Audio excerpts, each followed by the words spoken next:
Queremos te dar graças pelo privilégio e a oportunidade de estarmos aqui. Aqui, Senhor, estamos como igreja. Aqui estamos, ó Deus, como pecadores, carecentes de transformações. E aqui está o nosso irmão, pastor Hernandes Dias Lopes. Igreja e ele, a quem o Senhor ama. E nesta manhã, nós te suplicamos que o Senhor continue falando aos nossos corações. Amém. Nos transformando, ó Deus, a imagem de Jesus. Dá-nos a tua bênção, Pai, nesta manhã, nesta sequência de ministração. Que o teu Santo Espírito, que já está aqui, nos tome pelas nossas mentes e nos acrescente a tua vontade, que é boa, agradável e perfeita. Para a sua glória, em Cristo Jesus oramos. Amém. Amém. Obrigado. Irmãos amados, que bênção estar aqui com vocês desde ontem. Gratidão a esta abençoada igreja pela parceria com Luz para o Caminho, LPC. Eu quero partilhar com você agora o texto bíblico que está em 2 Reis, segundo livro dos Reis, capítulo 20.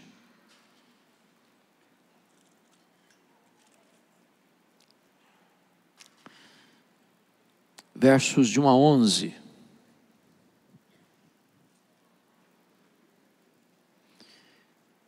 Esse texto diz assim, 2 Reis 20. Naqueles dias Ezequias adoeceu de uma enfermidade mortal.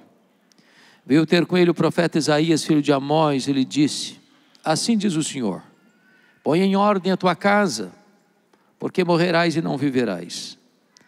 Então virou Ezequias o rosto para a parede e orou ao Senhor, dizendo: lembra-te, Senhor, peço-te, de que andei diante de ti com fidelidade, com inteireza de coração, e fiz o que era reto aos teus olhos, e chorou muitíssimo. Antes que Isaías tivesse saído da parte central da cidade, veio a ele a palavra do Senhor, dizendo: volta e diz a Ezequias, príncipe do meu povo: assim diz o Senhor, o Deus de Davi teu pai: ouvi tua oração e vi as tuas lágrimas, e eis que eu te curarei. Ao terceiro dia subirás à casa do Senhor. Acrescentarei aos teus dias 15 anos, e das mãos do rei da Síria te livrarei, a ti e a esta cidade. E defenderei esta cidade por amor de mim e por amor de Davi meu servo. Disse-lhe mais Isaías: tomai uma pasta de figos.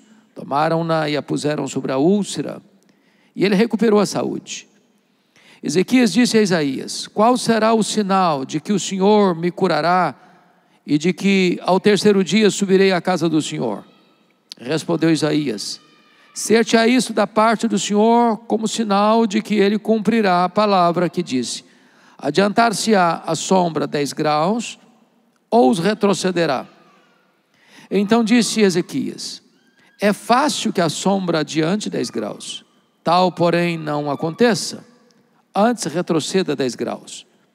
Então o profeta Isaías clamou ao Senhor, e fez retroceder 10 graus a sombra lançada pelo sol declinante no relógio de Acás. Hoje eu quero tratar com vocês, nesta última palavra, sobre o tema investindo nas futuras gerações.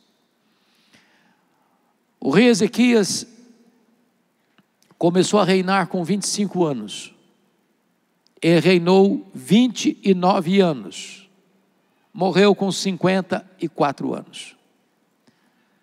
O rei Ezequias foi filho de um dos mais perversos homens da história de Judá. Seu pai chamava-se Acás, homem idólatra, feiticeiro e assassino. Homem que perverteu o culto a Deus e fechou a casa de Deus. E não obstante não ter berço, exemplo, testemunho em casa, Ezequias foi o rei mais piedoso depois de Davi, a ponto da Bíblia dizer que ninguém foi igual a ele antes dele, nem depois dele ninguém foi semelhante a ele. Homem singular, significando que não é o ambiente que faz o homem, é o homem que faz o ambiente. O homem não é produto do meio, o meio é que é produto do homem. Não é a situação que corrompe o homem, é o homem que corrompe a situação. Ezequias não tinha exemplo em casa, mas ele escolheu ser um homem piedoso. Não importa a circunstância da sua casa, você pode andar com Deus. Mas é interessante que quando Ezequias estava com 39 anos de idade, portanto 14 anos depois que ele tinha assumido o seu governo, ele enfrenta dois gravíssimos problemas. Primeiro, foi no governo dele que o poderoso império assírio tomou Samaria e levou cativo o povo das 10 tribos do norte, no ano 722 a.C. E agora esse mesmo poderoso império assírio, cujo mandatário do poder é Senaqueribe, já tinha tomado cidades e fortalezas de Judá, agora reúne o seu exército imbatível, cerca a cidade de Jerusalém, e manda um recado abusado para Ezequias por meio de Rabsaque: renda-se, porque Deus nenhum poderá livrar você das minhas mãos. E disse para o povo que estava ao redor dos muros de Jerusalém: não deixem Ezequias enganar vocês, dizendo que Deus vai livrar vocês. Deus nenhum nunca livrou a sua cidade, o seu território da invasão assíria. Jerusalém vai cair, e se vocês não se renderem, vocês sofrerão uma fome tal, que vocês comerão excrementos e beberão urina. A situação é irremediável, é irreversível. Se não bastasse esse cerco militar, Ezequias, aos 39 anos de idade, enfrenta um segundo problema insolúvel. Ele está com a doença mortal, está com uma úlcera, que médico nenhum conseguiu resolver. E é nessa conjuntura que Deus mandou o profeta Isaías ao palácio, para dizer para o rei Ezequias: põe em ordem a tua casa, porque morrerás, e não viverás. Aquele homem era rico, aquele homem era poderoso, mas só lhe sobrou uma parede. E para a parede ele se voltou, e diz a Bíblia que ele orou fervorosamente, que ele chorou copiosamente, e que Deus respondeu rapidamente, porque o profeta Isaías não tinha saído do centro da cidade ainda, quando Deus disse para ele: volta lá a Ezequias, príncipe do meu povo, e diz para ele que eu ouvi a sua oração, eu ouvi as suas lágrimas, e vou curá-lo, dando-lhe mais 15 anos, e vou libertar Jerusalém do poder da Síria. E então Deus escala o anjo do Senhor, que mata ao redor de Jerusalém 185 mil soldados assírios. Deus move e faz um barulho nas circunstâncias, para que Senaqueribe retornasse à sua terra e fosse assassinado no templo do seu Deus pelos seus próprios filhos. Deus cura Ezequias, Deus liberta Ezequias do poder de uma invasão militar. Quando Isaías dá o recado para ele, ele pergunta: qual é a evidência de que Deus vai me curar e eu vou subir ao templo no terceiro dia? O profeta perguntou: o que é que você quer? Que a sombra do relógio de Acais avance 10 graus ou retroceda 10 graus? Ele pensou: já que Deus vai fazer um milagre, eu quero o milagre maior. Eu nunca vi, já vi muito relógio adiantar, mas você não vê relógio, o ponteiro do relógio retroceder. Então eu disse: já que é para fazer o milagre, eu quero que retroceda 10 graus. E Isaías ora, e Deus interfere na estrutura do universo, para atender a oração de Isaías, para curar o rei Ezequias. Um grande milagre, um extraordinário milagre. O que aconteceu? Como resultado desse grande milagre, a notícia se espalhou pelo mundo. E então, um novo império que estava surgindo, o Império Babilônico, envia uma comitiva diplomática a Jerusalém para se solidarizar, para se alegrar com o rei Ezequias por tamanho milagre, a cura milagrosa e a libertação de uma invasão militar iminente. Quando Ezequias recebeu aquela comitiva, diz a Bíblia que ele abriu os seus tesouros, abriu os seus palácios e mostrou quão grande ele era, quão rico ele era, quão poderoso ele era, quão famoso ele era, quão digno de glória ele era. E aquilo não foi agradável aos olhos de Deus. Confira comigo aí, por favor, depois nós vamos voltar para esse texto. 2 Crônicas, capítulo 32, o que aconteceu? Versículos 24 e 25. 2 Crônicas 32, 24 e 25. Naqueles dias adoeceu Ezequias mortalmente. Então orou o Senhor, que lhe falou e lhe deu um sinal. Mas não correspondeu Ezequias aos benefícios que lhe foram feitos, pois o seu coração se exaltou, pelo que houve ira contra ele e contra Judá e Jerusalém. Preste atenção nisso. Um milagre de Deus é um grande privilégio, mas é também uma grande responsabilidade. Quando ele recebe aquela comitiva internacional, em vez de ele reconhecer que a vitória sobre a Síria viera de Deus, e que a cura recebida viera de Deus, ele se exalta. E ao se exaltar, ele revela quão poderoso ele era, quão grande ele era, abriu seus tesouros, mostrou sua riqueza, mostrou seu ouro, a sua prata, o seu poderio militar. E diz a Escritura que isso foi mal aos olhos de Deus. Vamos dar uma olhadinha, por favor, voltando lá para Reis, capítulo de número 20. Veja aí comigo, por gentileza, verso 20 e 12. Nesse tempo, Merodach Baladã, filho de Baladã, rei da Babilônia, enviou cartas e um presente a Ezequias, porque soube que estivera doente.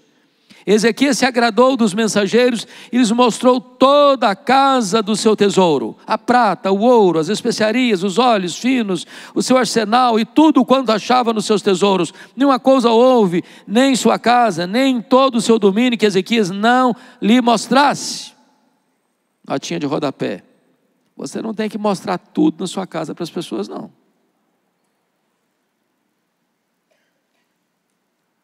Porque o que tem na sua casa, você precisa preservar e guardar. Não faz propaganda, não. Sobretudo, se você está fazendo propaganda para se envaidecer, para se vangloriar, para dizer que você é mais inteligente, mais esperto, que você está numa condição financeira melhor do que os outros, porque você é mais inteligente que os outros. Cuidado com isso. O que aconteceu? Versículo 14. Então Isaías o profeta veio ao rei Ezequias e lhe disse: que foi que aqueles homens disseram, e de onde vieram a ti? E respondeu Ezequias: uma terra longínqua, vieram da Babilônia. Perguntou ele: que viram em tua casa? Respondeu ele: viram tudo quanto há na minha casa, coisa nenhuma há nos meus tesouros que eu não lhes mostrasse. Ele mostrou a grandeza dele, o poder dele, a riqueza dele, a glória dele. Agora veja o que o profeta vai dizer para ele. Versículo 16. Então disse Isaías a Ezequias: ouve a palavra do Senhor. Eis que virão dias em que tudo quanto houver em tua casa, com o que entesouraram os teus pais até o dia de hoje, será levado para a Babilônia, não ficará coisa alguma, disse o Senhor. Ou seja, essa Babilônia vai se tornar um poderoso império. Essa Babilônia voltará. Essa Babilônia cercará Jerusalém. Essa Babilônia tomará Jerusalém. Essa Babilônia vai saquear todas as riquezas, toda a prata, todo o ouro, tudo aquilo que você juntou até hoje, vai levar tudo embora.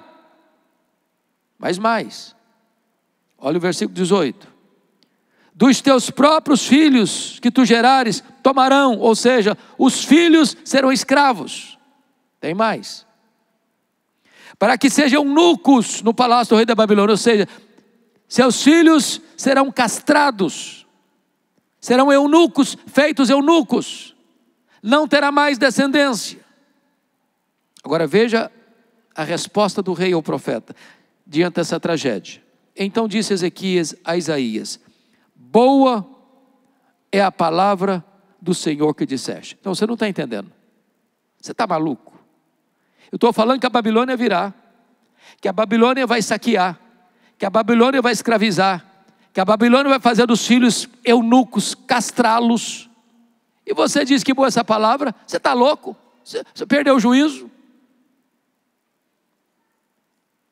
Que negócio é esse? E ele justifica. Olha o versículo 19, parte B. Pois pensava, haverá paz e segurança em meus dias. Traduzindo, sabe o que ele está dizendo? Ele não falou agora não, ele está pensando. Boa essa palavra. Porque quando isso acontecer, eu já terei batido as botas. Quando isso acontecer, eu já não vou estar mais aqui para contar essa história. Quando isso acontecer, eu já morri há muito tempo.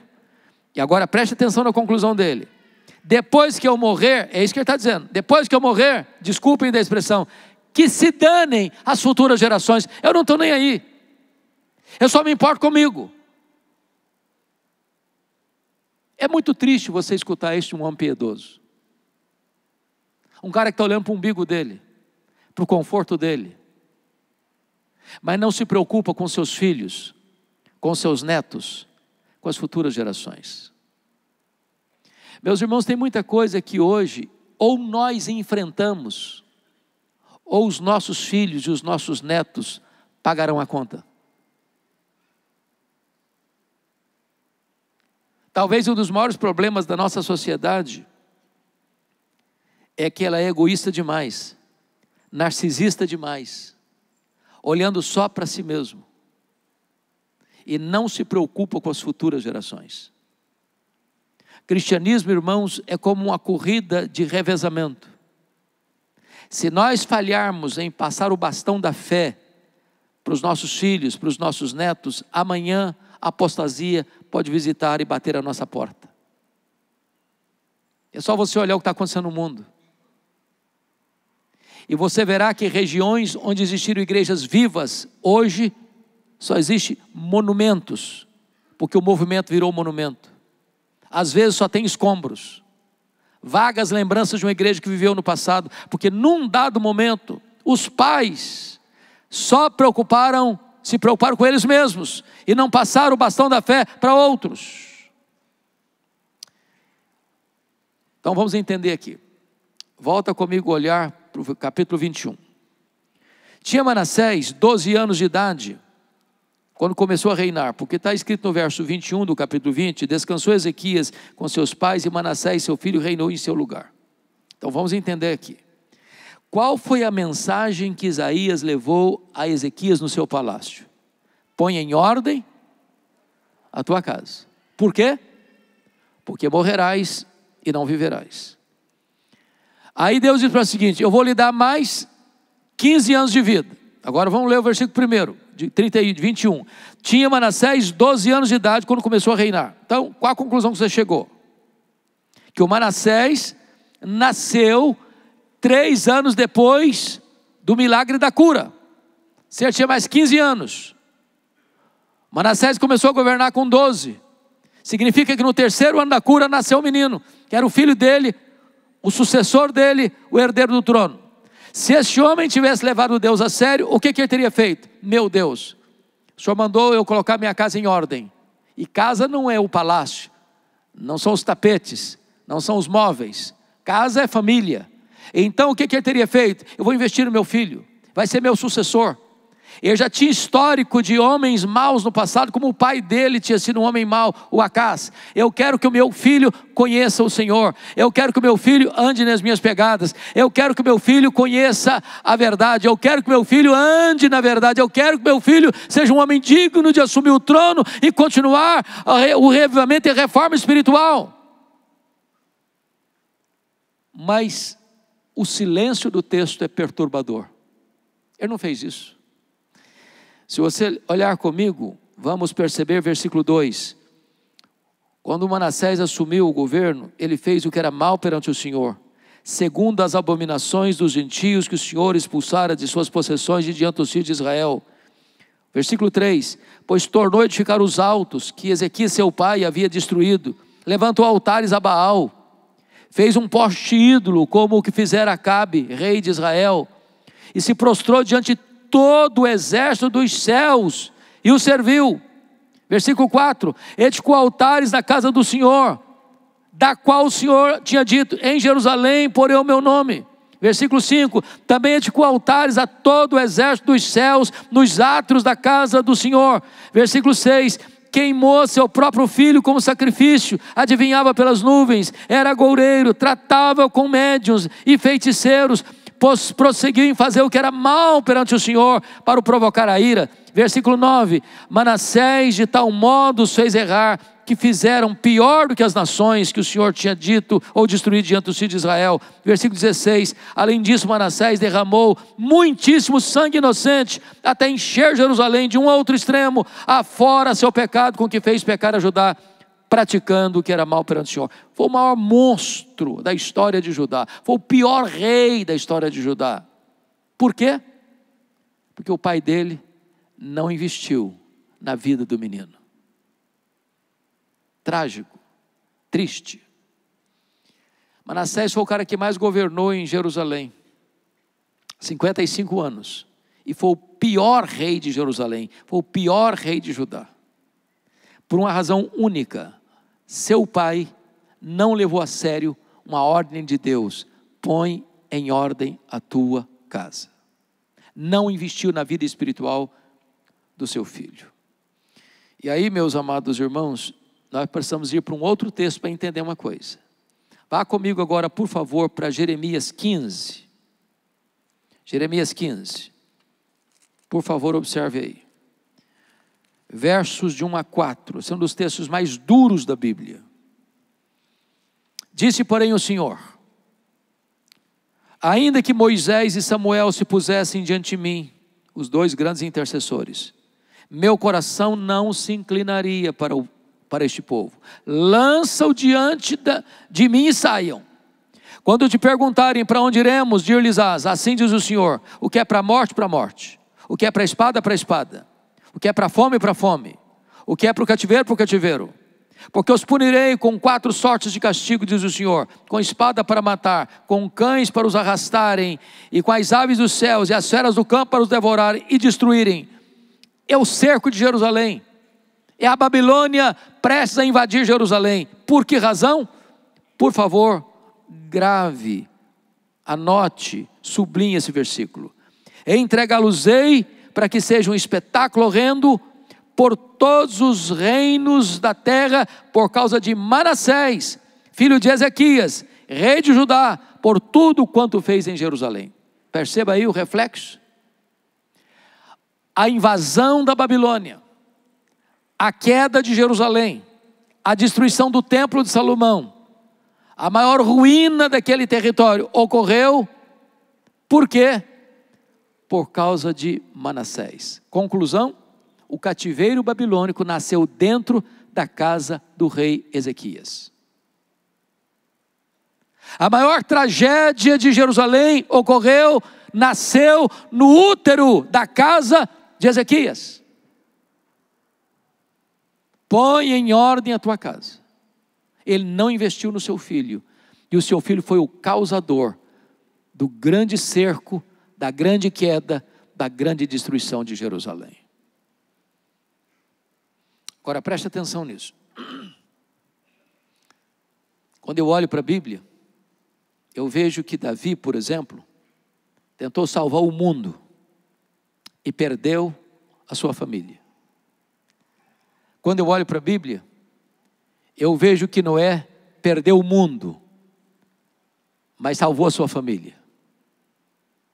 Talvez seja um alerta para você e para mim, que através da nossa família, Deus alcance o mundo. Quando eu olho para a Bíblia, eu vejo que Deus trouxe um propósito na vida de cada pessoa que ele levantou. Por exemplo, o propósito de Deus na vida de Moisés foi libertar o povo da escravidão. O propósito de Deus na vida de Josué foi introduzir o povo na terra prometida. O propósito de Deus na vida de Davi foi reunificar e fortalecer um reino. O propósito de Deus na vida de Salomão foi ele construir o templo de Jerusalém. O propósito de Deus na vida de Neemias foi restaurar os muros de Jerusalém. O propósito de Deus na vida de João Batista foi preparar o caminho do Senhor para que ele se manifestasse. O propósito de Deus na vida de Pedro foi que ele abrisse a porta do evangelho para judeus e gentios. O propósito de Deus na vida de Paulo foi que ele levasse o evangelho a todos os rincões do Império Romano. E você pergunta, mas qual era o propósito de Abraão, o pai da fé? Já pensou nisso? Para que Deus levantou Abraão? A Bíblia responde essa pergunta. Olha comigo, por favor, Gênesis 18. Olha que coisa interessante. Gênesis 18, versículo 19. Eu vou ler o versículo 18 também. Visto que Abraão certamente virá a ser uma grande e poderosa nação, nele serão benditas todas as nações da terra. Agora o verso 19. Porque eu o escolhi para que ordene a seus filhos e a sua casa depois dele, a fim de que guarde o caminho do Senhor e pratique a justiça e o juízo, para que o Senhor faça vir sobre Abraão o que tem falado a seu respeito. Para que Deus escolheu Abraão? Qual o propósito da escolha de Abraão? Tirando o de Ur dos Caldeus, tirando-o da idolatria. Qual o propósito? Está escrito aí. Para que ordene a seus filhos a sua casa depois dele. Não é só você não, Abraão. Eu estou escolhendo você para você colocar em ordem a sua casa. Eu estou escolhendo você para que você ordene a seus filhos, a seus netos, a seus pósteros, a pôr em Deus a sua confiança. Agora vamos entender outra coisa. Quando Isaac, o filho da promessa, nasceu, quantos anos tinha Abraão? Tinha 100 anos. O Isaac casou com quantos anos? 40 anos. Então quantos anos tinha Abraão quando Isaac casou?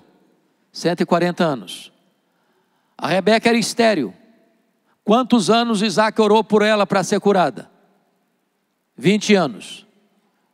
Então quando nasceram os meninos, os netos do Abraão, Esaú e Jacó, quantos anos tinha Abraão? 160 anos. Com quantos anos Abraão morreu? Com 175. Quantos anos Abraão viveu com seus netos? Apenas 15 anos. Como é que eu vou entender esse versículo? Que Deus escolheu Abraão para que ele ordenasse aos seus pósteros, aos seus filhos, aos seus netos, às suas futuras gerações, a pôr em Deus a sua confiança. Se ele só teve 15 anos já no final da vida para conviver com os netos. A Bíblia responde essa pergunta lá em Hebreus capítulo 11. Vá comigo para lá. Versículo 13. O que está escrito lá? Vamos ver. 11, 13. Está escrito assim: todos estes morreram na fé, sem ter obtido as promessas, vendo-as porém de longe, e saudando-as, e confessando que eram estrangeiros e peregrinos sobre a terra. Sabe o que está acontecendo aqui? É como se Abraão estivesse na ponta dos pés, olhando nas dobras do futuro, e vendo você, e vendo você, e vendo você, e vendo você, e vendo você, e vendo você, diz: Deus, eu quero que a minha descendência ponha no Senhor a sua confiança. Eu quero que a minha descendência te conheça. Eu quero, em nome de Jesus, conclamar a todos os pais e mães, avós e avós que estão aqui nesse auditório, a colocar os seus filhos, a colocar os seus netos, a colocar os seus bisnetos, a colocar os seus tetranetos, a colocar a sua futura geração, para que estas gerações conheçam a Deus. Não podemos nos conformar com a atitude de Ezequias. Eu só penso em mim, depois que eu morrer, que se dane as futuras gerações. Não, em nome de Jesus, nós queremos levantar um exército de pais e mães que orem pelos seus filhos, que chorem pelos seus filhos, que lutem pelos seus filhos, para que a igreja de amanhã seja mais viva, mais cheia do Espírito Santo que a igreja de hoje, que os nossos filhos, que os nossos netos sejam mais crentes do que nós, em nome de Jesus. Nós temos grandes pessoas da Bíblia que não foram cuidadosos na formação espiritual de seus filhos. E um exemplo clássico da Bíblia é Davi. Davi foi um dos homens mais piedosos da Bíblia, que a Bíblia chama de dizer de o homem segundo o coração de Deus, o modelo para os reis de Judá. Mas ele foi inconsequente com a sua família. Ele não cuidou de seus filhos. Por isso ele viu estupro na sua casa, ele viu assassinato na sua casa, ele viu conspiração na sua casa, ele viu morte na sua casa, ele viu derramamento de sangue na sua casa, porque ele, cuidando de tanta gente, cuidando de um reino todo, não cuidou da sua própria família. Você pode ter os maiores sucessos do mundo, se você perder a sua família, todos os seus troféus são troféus de palha. Então eu queria, já caminhando para o fim, ver um exemplo na Bíblia. Eu queria que você abrisse comigo, por favor, primeiro livro de Samuel, capítulo 12. Abra aí comigo.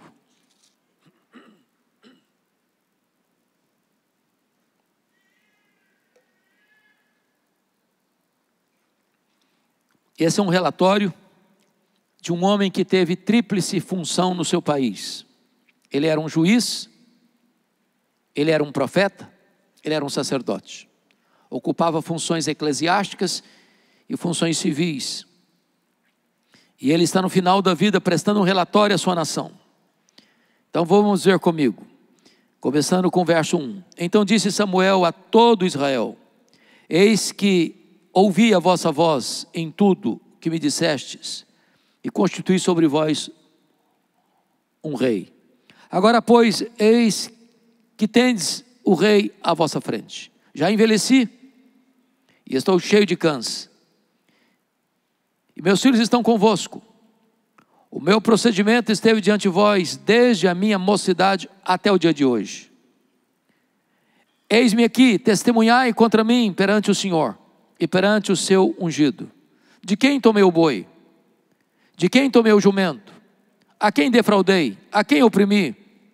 Das mãos de quem aceitei suborno, para encobrir com ele os meus olhos, e vou-lo restituirei.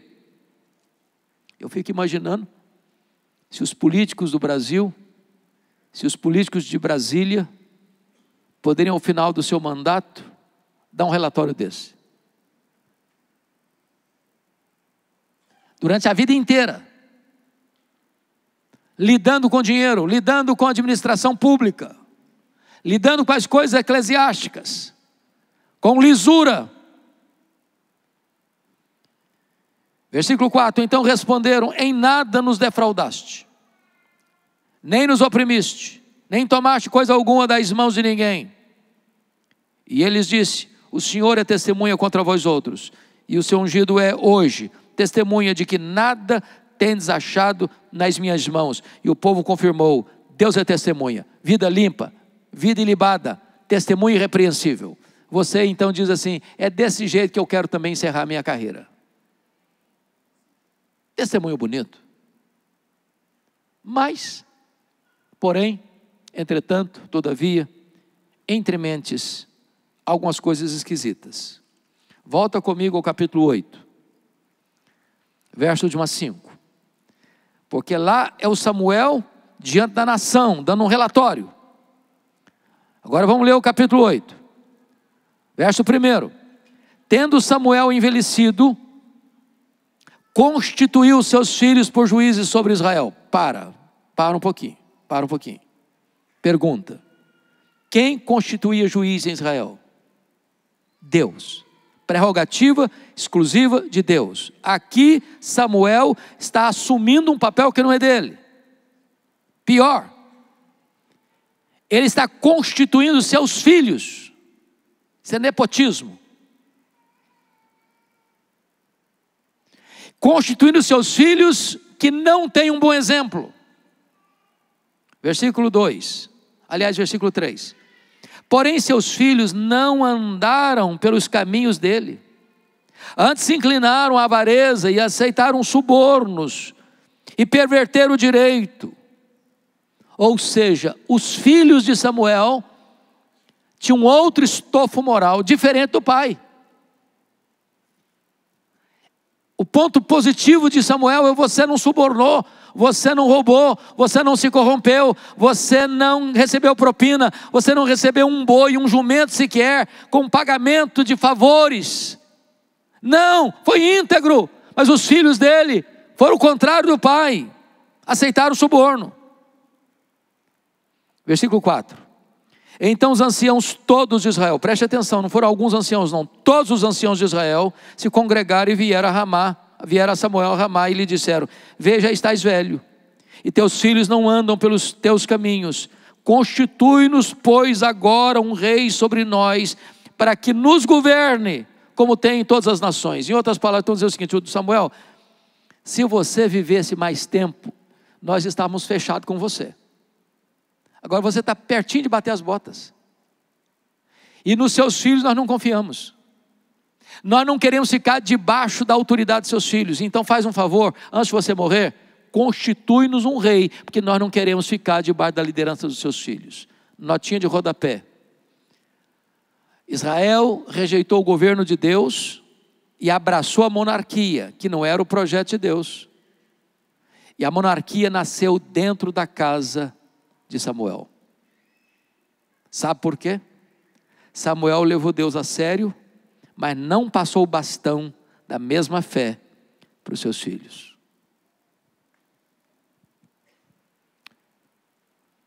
Permita dizer isso: a geração que saiu do Egito morreu no deserto. A geração que nasceu no deserto entrou na terra prometida. A geração que nasceu na terra prometida não conhecia Deus mais. Conclusão: parece-nos que os nossos avós foram mais crentes que os nossos pais. Parece que os nossos pais foram ou são mais crentes do que nós. Parece-nos que nós estamos sendo mais crentes do que os nossos filhos. Se Deus não tiver misericórdia, a apostasia pode chegar na outra geração. Este ano nós vamos comemorar mais de 500 anos de reforma protestante. 508 anos. A Europa não tem o que comemorar. O berço do protestantismo hoje é um continente pós-cristão. Estive recentemente na Holanda. Até 1960 a igreja estava lá e os templos eram frequentados. De 1960 para cá, os templos estão lá, mas vazios. De vez em quando uma palestra, de vez em quando um musical, mas as pessoas não estão mais nas igrejas. Fui para a Escócia, o berço de John Knox, o berço do presbiterianismo, a igreja do castelo. Quando eu entrei, belíssimo templo, a torre empinada aos céus. Lá dentro não tem púlpito, lá dentro não tem cadeiras, lá dentro não tem bancos. Agora aquele templo é um bar. As pessoas se reúnem lá para beber. Você vai para a Inglaterra dos grandes avivamentos, a Inglaterra de George Whitefield, de John Wesley, de William Carey, de William Wilberforce, de John Charles Ryle, de Charles Haddon Spurgeon, a Inglaterra de Mark Lloyd Jones, a Inglaterra de John Stott. Hoje menos de 4% dos ingleses frequentam a igreja evangélica. Os templos estão sendo vendidos e transformados em museus, em boates, em mesquitas muçulmanas. Você vai para os Estados Unidos e todas as igrejas históricas estão minguando, desidratando, perdendo milhares e milhares de membros todos os anos. Os seminários que formaram teólogos e pastores, tomados de assalto pelos liberais, ensinam apenas ceticismo. O liberalismo devastou a Europa, está devastando a América. E você encontra lá então as chamadas dead churches, igrejas mortas. Você vem para o Brasil e você vai ver denominações inteiras que já se renderam ao liberalismo. Igrejas que não acreditam mais que a Bíblia é a palavra de Deus. Seminários que não ensinam mais que a Bíblia é a palavra de Deus. Há poucos dias, pastor Francisco, um pastor me ligou com lágrimas, chorando no telefone, e disse: pastor Hernandes, a minha denominação não batizou uma pessoa por igreja, em média, no ano inteiro.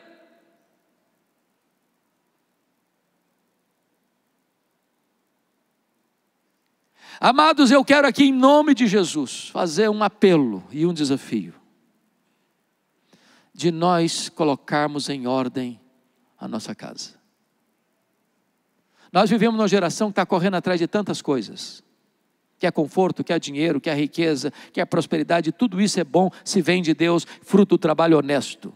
Mas mesmo que seja fruto do trabalho honesto, pelo amor de Deus, não desista de seus filhos. Não abra mão de ver os seus filhos convertidos. Não abra mão de investir nos seus netos.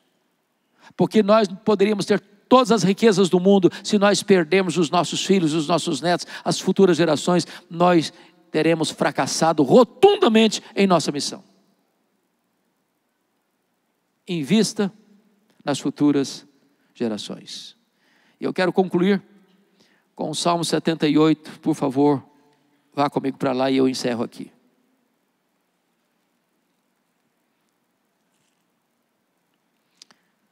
Salmo 78, versículo 3. O que ouvimos e aprendemos, o que nos contaram nossos pais.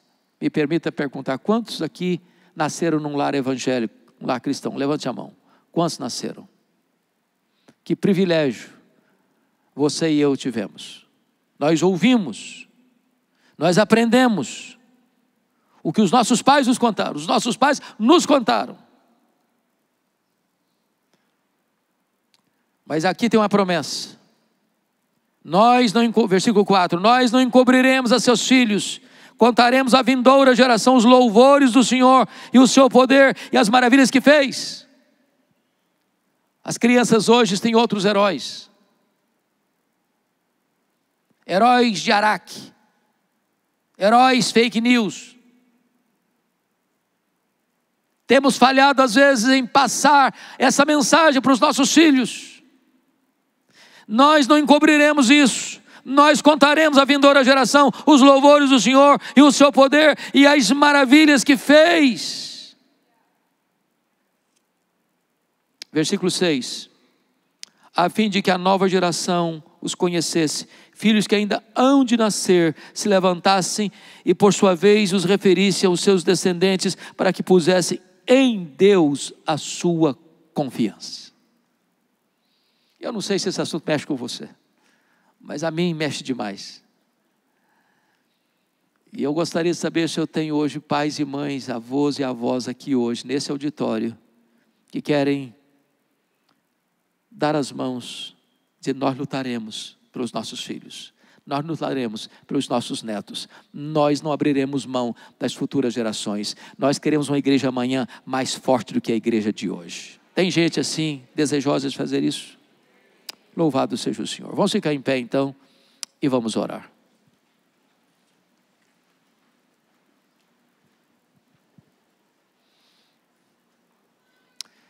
Deus bendito,